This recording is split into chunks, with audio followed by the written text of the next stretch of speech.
भारतीय संविधानाबद्दल ही गोष्ट 90% लोकांना माहिती नाही।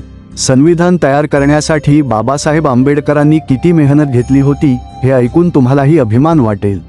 नमस्कार मित्रांनो, आज आपण डॉक्टर बाबासाहेब आंबेडकर यांनी लिहिलेल्या भारतीय संविधानाची खास माहिती जाणून घेणार आहोत। आज आपण ज्या अधिकारांचा आनंद घेतो त्यामागे एका महान व्यक्तीचे अतुलनीय योगदान आहे, ते म्हणजे डॉक्टर बी.आर. आंबेडकर। भारतीय संविधानाचे शिल्पकार म्हणून ओळखले जाणारे बाबासाहेब आंबेडकर यांनी भारताला एक मजबूत आणि लोकशाहीवादी संविधान दिले। भारताला स्वातंत्र्य मिळाल्यानंतर देश चालवण्यासाठी संविधानाची आवश्यकता होती।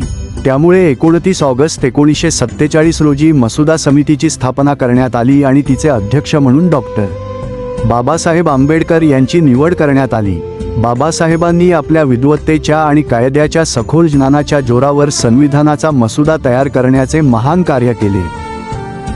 भारतीय संविधान तयार करण्यासाठी जवळपास 2 वर्षे, 11 महिने आणि 18 दिवस लागले। अनेक चर्चा, वादविवाद आणि हजारो सूचनांनंतर संविधान तयार झाले।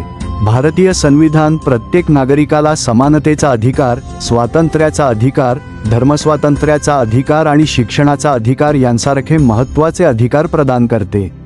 बाबासाहेबांचा विश्वास होता की समाजातील प्रत्येक व्यक्तीला समान संधी आणि न्याय मिळाला पाहिजे।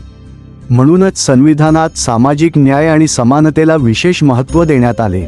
26 नोव्हेंबर 1949 रोजी संविधान स्वीकारण्या संविधान सभेत बोलताना बाबासाहेबांनी एक महत्त्वाचा संदेश दिला होता।